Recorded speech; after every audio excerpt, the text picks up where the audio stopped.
ॐ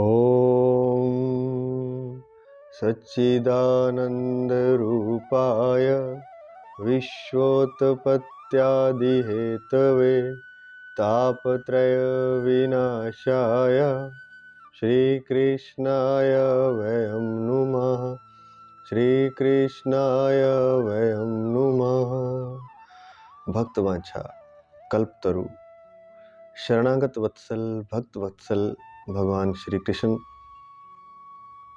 और उनके साक्षात स्वरूप श्री मद् भागवत महापुराण के चरणों में प्रणाम करते हुए साथ ही साथ दिव्य विभूतियों श्री गणेश जी, श्री हनुमान जी, नारद जी, सनकादि ऋषियों, व्यास जी, सुखदेव जी, वाग्देवी माँ सरस्वती सभी को प्रणाम करते हुए और सभी से प्रार्थना कि वे हमारे माध्यम से कथा का प्रचार प्रसार संचार भक्तजनों में, रसिक जनों में, प्रेमी जनों में करें और कलयुग के कलुष को मिटा करके भक्तों के हृदयों में प्रेम को भर दें। कल हमने सुना कि योगी धारणा के द्वारा जब साधना करता है तो नीचे से प्राणवायु को मूलाधार से ऊपर उठाते हुए 60 चक्र भेदन के द्वारा सहस्त्रार तक पहुंचता है। अगर योगी मुक्त होना चाहता है तो वह इंद्रियों और मन को, शरीर को वहीं छोड़ करके मुक्त हो जाता है सहस्त्रार का भेदन करके, ब्रह्मरंध्र का भेदन करके। लेकिन लिखा है, सुखदेव मुनि जी ने राजा परीक्षित को बताया कि अगर वह अन्य लोकों में जाने की इच्छा रखता है या सिद्धियों की इच्छा रखता है या अन्य कोई लोकों में वह विचरण करना चाहता है, स्वच्छंद विचरण करना चाहता है, तो उसे मन और इंद्रियों को साथ लेकर ही सहस्त्रार से ब्रह्मरंध्र से निकलना होता है। अब आगे सुनते हैं। यहाँ लिखा है कि अगर परमात्मा में स्थित होना चाहता है तो शरीर और इंद्रियों को यहीं छोड़ दे, लेकिन मन को छोड़ने का नहीं लिखा, क्योंकि मन के बिना अनुभव नहीं होगा कोई। लेकिन मन जैसा हमारा है वैसा मन नहीं होगा, वह शुद्ध मन होगा, परमात्मा स्वरूप मन होगा, ज्योतिर्मय मन होगा। और लेकिन अगर लिखा है कि अन्य लोकों में जाने की इच्छा है, सिद्धों के साथ आकाश में स्वच्छंद विहार विचरण करना चाहता है योगी, और त्रिगुणमय ब्रह्मांड के किसी भी प्रदेश में विचरण करना चाहता है, ब्रह्मलोक में जाना चाहता है, तो इंद्रियों को भी साथ ले जाना होगा। मन तो साथ जाता ही है, लेकिन वहाँ इंद्रियां भी साथ जाएंगी, तभी वह उन लोकों का अनुभव कर पाएगा। तो स्पष्ट लिखा है कि मन और इंद्रियों को साथ लेकर के ब्रह्मरंध्र से बाहर निकलना होगा। अगर अन्य लोकों में जाने की योगी को इच्छा है, और अगर इच्छा नहीं है, परमात्मा में स्थित होना चाहता है, तो इंद्रियों और शरीर को यहीं छोड़ना होगा। केवल सूक्ष्म मन या कहें ज्योतिर्मय मन ही साथ जा सकता है। उसके आगे इस प्रकार है, बताया है कि योगी की गति किस प्रकार होती है। कहते हैं कि वह सुषुम्ना मार्ग से, अर्थात अग्नि मार्ग से, ज्योतिर्मय मार्ग सुषुम्ना के द्वारा जब योगी ब्रह्मलोक के लिए प्रस्थान करता है, तब वह पहले आकाश मार्ग से अग्निलोक में जाता है। वहाँ उसके बचे हुए मल भी दग्ध हो जाते हैं, जल जाते हैं। फिर वह आकाश मार्ग से आगे भगवान श्री हरि के शिशुमार नामक ज्योतिर्मय चक्र पर पहुंचता है। अब यहाँ पर जोगी जब शरीर से बाहर निकलता है ब्रह्मरंध्र का भेदन करते हुए, तब वह किन किन लोकों में जाता है उसका वर्णन किया जाता है। सबसे पहले तो वह ज्योतिर्मय सुषुम्ना मार्ग के द्वारा ब्रह्मलोक के लिए प्रस्थान करता है। तब वह आकाश मार्ग से अग्निलोक में जाता है। अब यह ज्योतिर्मय प्रकाशमय मार्ग, अग्निपथ, सुषुम्ना पथ, अनेक नाम है इसके। यह कहाँ है? यह है हमारी रीढ़ की हड्डी में, उसके अंदर सुषुम्ना पथ है, जो कि प्रकाशित पथ है। वह एक अंतहीन लंबा प्रकाश में मार्ग है। उसमें प्रवेश करने पर योगी प्रकाश में प्रवेश कर जाता है, इसलिए उसको लिखा है ज्योतिर्मय मार्ग सुषुम्ना। 3 मार्ग हैं हमारी रीढ़ में, इड़ा, पिंगला और सुषुम्ना। अधिकतर दायां बायां जब स्वर चलता है तो इड़ा पिंगला में ही प्रवेश होता है, कह सकते हैं, जहाँ इड़ा पिंगला ही जागृत रहती है। लेकिन जब दोनों श्वासें सम हो जाती हैं प्राणायाम के द्वारा, ध्यान साधना के द्वारा, तो सुषुम्ना में प्रवेश होता है। और यह प्रवेश एक प्रकाशमय मार्ग में चलने जैसा है, जैसे किसी उजाले में पहुंच गया हो। अगर हमारी आंखें खुली ना हो तो हम अंधेरे में हैं, भीतर हमारे प्रकाश नहीं है। प्रकाश तो है लेकिन सुषुम्ना पथ में है, सुषुम्ना मार्ग में है, नहीं तो अंधेरा है। हम कहेंगे अंधेरा तो नहीं है, हमें दिखाई देता है। वह सूर्य के कारण दिखाई देता है, वह हमारी शक्ति से नहीं दिखाई देता। आँखों के माध्यम से हम उसको मात्र देख सकते हैं, वह भी सूर्य का उजाला जो फैला हुआ हो। अगर सूर्य या चंद्रमा या तारों का उजाला ना हो बाहर, या अन्य किसी प्रकाश स्रोत दीपक आदि का उजाला ना हो, तो आँखें भी नहीं देख सकती, आँखें अंधेरे में ही रहेंगी। सूर्य के प्रकाश के माध्यम से ही आंखें देखती हैं, लेकिन भीतर आंखें नहीं देख सकती, क्योंकि भीतर प्रकाश नहीं है। तो आंखें बंद कर लें तो भीतर कुछ नहीं दिखाई देता। धीरे धीरे दिखाई देना शुरू होता है साधना के द्वारा, ध्यान के द्वारा, जब वह सुषुम्ना पथ में प्रवेश करता है। और सुषुम्ना पथ प्रकाशमय मार्ग है, उसका अपना प्रकाश है, उसका अपना सूर्य है, उसका अपना उजाला है। तो जैसे ही वह सुषुम्ना मार्ग में प्रवेश करता है तो नीचे मूलाधार, स्वादिष्ठान, मणिपुर, अनाहत, विशुद्धि चक्र, आज्ञा चक्र और सहस्त्रार तक पहुंचता है। तो 6 चक्रों का भेदन करते हुए वह अंत में सहस्त्रार अर्थात ब्रह्मरंध्र का भी भेदन करके आकाश मार्ग से ब्रह्मलोक की तरफ जाता है। तो कुछ रास्ता तो हमारा सुषुम्ना पथ में है 6 चक्रों का। यह भी बहुत बड़ी साधना है। एक भी चक्कर नहीं खुलता है आम आदमी से, तो ऐसे ही मृत्यु हो जाती है। सुषुम्ना पथ बंद का बंद रह जाता है। प्रकाश में पथ का गेट ही हम, उसका दरवाजा ही हम जीवन भर नहीं खोल सकते। न केवल एक जीवन, अनेकों जन्म बीत जाते हैं, सुषुम्ना पथ बंद का बंद रह जाता है और अंधेरे में ही व्यक्ति आता है, अंधेरे में ही चला जाता है। जो उजाला दिखाई देता है वह हमारे कारण नहीं, वह तो सूर्य के कारण, सूर्य, चंद्रमा या तारों या अन्य प्रकाश के कारण दिखाई देता है। हमारा तो अंधेरे में ही जन्म होता है और अंधेरे में ही मृत्यु हो जाती है। प्रकाश में पथ का हमें पता ही नहीं चलता।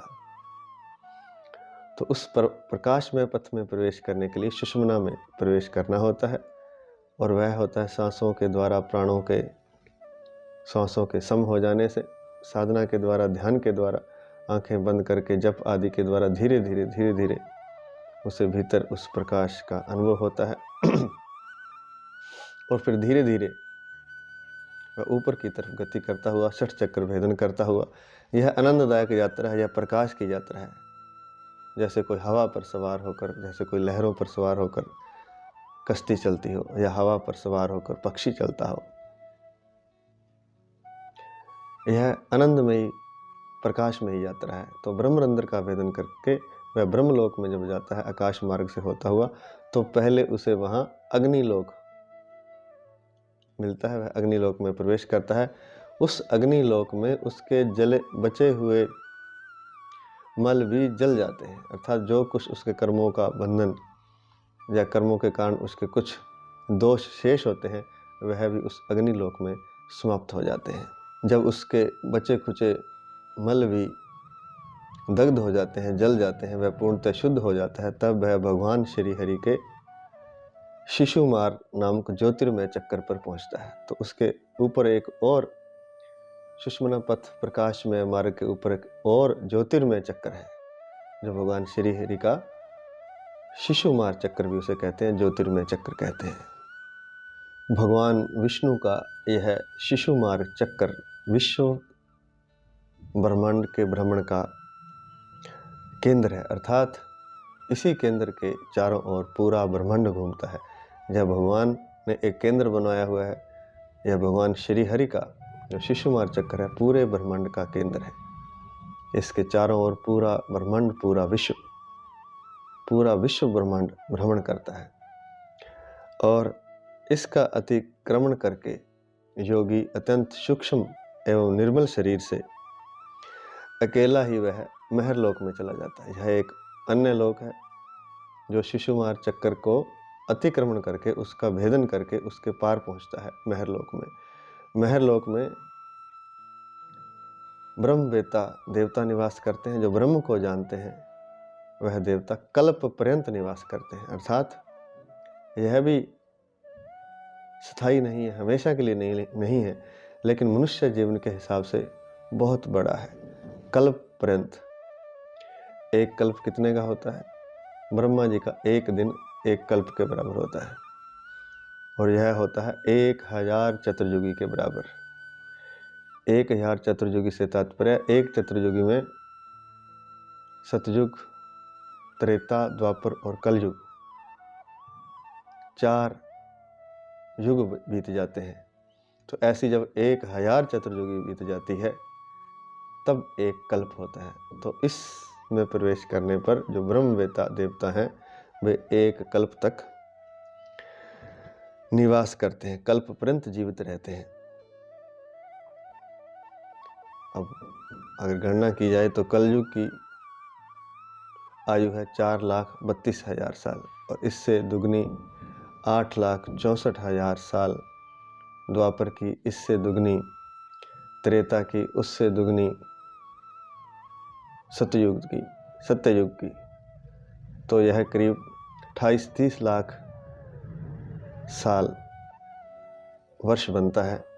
तो इतने वर्ष का एक चतुर्युगी होती है। ऐसा 1000 बार जब हो जाएगा, इसकी गणना में अरबों खरबों तक पहुंच जाएगी, उससे भी आगे। इतने वर्ष तक पृथ्वी की गणना के हिसाब से वे ब्रह्मवेत्ता देवता वहाँ निवास करते हैं। कहाँ पर? महरलोक में। यहाँ योगी शिशुमार चक्र का भेदन करके सूक्ष्म एवं निर्मल हुआ अकेला ही महरलोक में पहुंच जाता है। तो योगी महरलोक में एक कल्प पर्यंत निवास करता है, लेकिन जब प्रलय आती है, जब नीचे के लोग शेषनाग के मुख से निकली हुई प्रलय कालीन अग्नि से भस्म होने लगते हैं, जलने लगते हैं, तब वह महरलोक को छोड़कर योगी ब्रह्मलोक में प्रवेश करता है। और ब्रह्मलोक की आयु ब्रह्मा के जितनी ही है, अर्थात 2 प्रार्ध जितनी ब्रह्मलोक की आयु है। तब वह योगी ब्रह्मलोक में प्रवेश करता है, जब नीचे के लोग जलने लगते हैं शेष के मुख से निकली हुई अग्नि के द्वारा। तो वह महरलोक से ब्रह्मलोक में प्रवेश कर जाता है। कौन? ब्रह्मवेत्ता योगी। इस ब्रह्मलोक में बड़े बड़े सिद्धेश्वर विमानों पर निवास करते हैं और वहाँ न शोक है, न दुख है, न बुढ़ापा है, न वहाँ मृत्यु है। फिर वहाँ किसी प्रकार का उद्वेग या भय तो हो ही कह सकता है, क्योंकि भय होता है दुख के कारण, बुढ़ापे के कारण, मृत्यु के कारण, शोक के कारण। तो वहाँ ऐसा कुछ नहीं है, तो वहाँ भय और उद्वेग भी नहीं है। लेकिन हाँ, वहाँ एक बात का दुख है। वह दुख है जो उस लोक में लोग रहते हैं, देवता निवास करते हैं, योगी निवास करते हैं, उनको नीचे के लोगों को देखकर बड़ा दुख होता है कि वे जन्म मृत्यु रूप भयंकर कष्ट में जीवन जी रहे हैं। बस एक ही दुख है, उनको देखकर उन्हें बड़ी करुणा होती है, नीचे के लोगों को, पृथ्वी लोक या अन्य लोगों को देखकर, जहाँ जीवन, मृत्यु, बुढ़ापा, दुख, शोक आदि विस्तार से बिखरा पड़ा है। तो ऐसा देखकर उन्हें दुख होता है। अन्य कोई दुख उस श्लोक में नहीं है, न बुढ़ापा है, न मृत्यु है, न दुख है, कोई भी शोक और उद्वेग वहाँ नहीं है। ब्रह्मलोक के ऊपर है सत्यलोक। सत्यलोक में पहुँचने पर योगी अपने सूक्ष्म शरीर को पृथ्वी में मिला देता है और फिर उतावली ना करते हुए, जल्दी ना करते हुए वह अपने 7 आवरणों का भेदन कर देता है। वह 7 आवरणों के पार चला जाता है। अपने सूक्ष्म शरीर को पृथ्वी में मिला देता है। पृथ्वी रूप से जल को और जल रूप से अग्नि में आवरण को प्राप्त होकर वह ज्योति रूप से वायु रूप आवरण में आ जाता है और वहाँ से समय पर ब्रह्मा की अनंतता का बोध कराने वाले आकाश रूप आवरण को प्राप्त करता है। अर्थात पृथ्वी वाले आवरण का भेदन करके जल के आवरण में आ जाता है। जल के आवरण का भेदन करके वह अग्नि के आवरण में आ जाता है। वहाँ से वह वायु के आवरण में चला जाता है। वायु के आवरण का भेदन करके वह आकाश के आवरण को प्राप्त करता है। अर्थात योगी सूक्ष्म से सूक्ष्मतर होता चला जाता है। पृथ्वी से वह जल, जल से और सूक्ष्म अग्नि, अग्नि से सूक्ष्म वायु, वायु से सूक्ष्म वह आकाश रूपी आवरण को भी पार कर जाता है या आकाश रूपी आवरण को प्राप्त करता है। इस प्रकार स्थूल आवरणों को पार करते समय उसकी इंद्रियां भी अपने सूक्ष्म अधिष्ठानों में प्रवेश कर जाती हैं। इसे समझते हैं यह किस प्रकार होता है। अर्थात उसकी इंद्रियां भी अपनी तन मात्राओं में लीन हो जाती हैं। जैसे सूंघने की इंद्री जो है, घ्राण इंद्रिय, वह गंध में लीन हो जाती है। तो नाक के भीतर हमारे जो सूंघने की शक्ति है, जो बिंदु है, जो इंद्री है, वह इंद्री गंध में लीन हो जाती है। इंद्री समाप्त हो जाती है, मात्र सुगंध ही बचती है। इसी तरह से रस तन मात्रा में जो हमारी जिह्वा है, जो रस लेने की हमारी इंद्री है, सूक्ष्म शरीर को, स्थूल शरीर को तो वह पहले ही छोड़ चुका होता है, लेकिन सूक्ष्म इंद्रियां जो है, जीव तो स्थूल आकार है रस लेने का। जीव से हम रस लेते हैं स्थूल रूप से, लेकिन उसके भीतर एक सूक्ष्म तत्व है, सूक्ष्म बिंदु है, सूक्ष्म केंद्र है, जो जीव के माध्यम से रस लेता है। जैसे आंख के माध्यम से कोई सूक्ष्म तत्व देखता है, तो ऐसे ही जीव की इंद्री से जो रस इंद्रिय है, वह रस तन मात्रा में प्रवेश कर जाती है, वह रस ही हो जाती है। फिर इसी प्रकार नेत्र रूप तन मात्रा में प्रवेश कर जाते हैं। नेत्रों से हम क्या देखते हैं? रूप को देखते हैं, आकार को देखते हैं। तो नेत्र इंद्री जो है रूप तन मात्रा में प्रवेश कर जाती है। त्वचा स्पर्श तन मात्रा में प्रवेश कर जाती है। अर्थात त्वचा स्पर्श मात्र रह जाता है, त्वचा समाप्त हो जाती है। त्वचा का जो सूक्ष्म त्वचा के भीतर जो केंद्र बिंदु है, जो स्पर्श को महसूस करता है, वह स्पर्श ही हो जाता है, वह स्पर्श में लीन हो जाता है। इसी तरह श्रोत्र जो सुनने की इंद्री है, वह शब्द तन मात्रा में वह शब्द बन जाती है। और कर्म इंद्रियां अपनी अपनी क्रिया शक्ति से मिल करके अपने अपने सूक्ष्म स्वरूप को प्राप्त हो जाती हैं। जो हमारी कर्म इंद्रियां हैं, आँख, नाक आदि तो हमारी ज्ञान इंद्रियां हैं, और फिर हमारी कर्म इंद्रियां हैं, हाथ, पैर, वायु, उपायु, उपस्थ। तो ये 5 हमारी कर्म इंद्रियां हैं, वे भी अपनी सूक्ष्म स्वरूप को प्राप्त हो जाती हैं, अपनी क्रिया शक्ति में चली जाती हैं। कर्म इंद्री कर्म में लीन हो जाती हैं।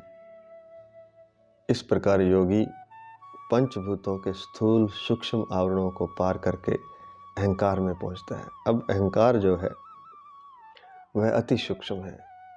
स्थूल शरीर को छोड़ दिया, फिर सूक्ष्म शरीर में फिर इंद्रियां और कर्म इंद्रियां, सूक्ष्म कर्म इंद्रियां, सूक्ष्म इंद्रियां, उनको भी तन्मात्रा में प्रवेश हो गया इंद्रियों का अपनी अपनी तन्मात्राओं में, और कर्म इंद्रियों का अपनी सूक्ष्म क्रियाओं में प्रवेश हो गया।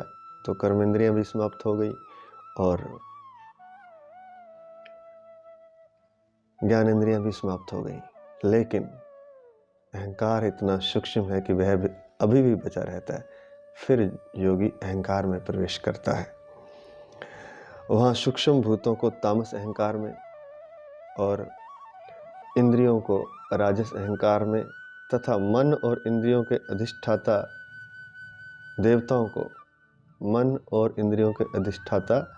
देवताओं को सात्विक अहंकार में लीन कर देता है। तो मन और इंद्रियों को चलाने वाले जो अधिष्ठाता देवता हैं, उनके भगवान हैं जो कह सकते हैं, या उनको चलाने वाले जो हैं मन और इंद्रियों को, उनको सात्विक अहंकार में लीन कर देता है। इसके बाद अहंकार के रहित लय रूप गति के द्वारा महतत्व में प्रवेश करता है।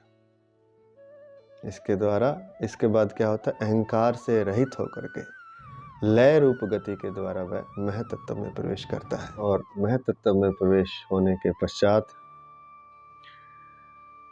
योगी समस्त गुणों के लय स्थान प्रकृति रूप आवरण में जा मिलता है, प्रकृति रूप आवरण में प्रवेश कर जाता है। समस्त गुणों के लय स्थान, जहाँ समस्त गुण लय होते हैं, वह है प्रकृति, जो कि अहंकार से सूक्ष्म महतत्व है। महतत्व से भी सूक्ष्म है प्रकृति, जिसमें समस्त गुण लय होते हैं और उसी से उत्पन्न होते हैं। तो वह प्रकृति में प्रवेश कर जाता है योगी।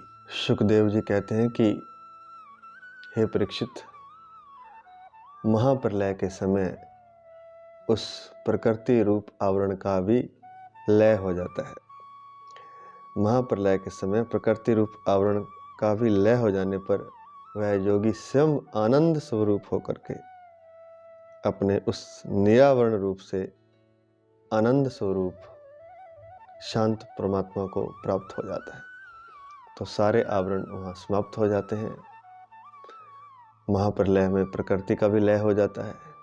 प्रकृति अति सूक्ष्म है, जिसमें सारे गुण लय होते हैं, लेकिन प्रकृति भी महाप्रलय के समय, प्रलय के समय नहीं, महाप्रलय के समय, जो 100 प्रलय के बाद होती है, तो उस महाप्रलय के समय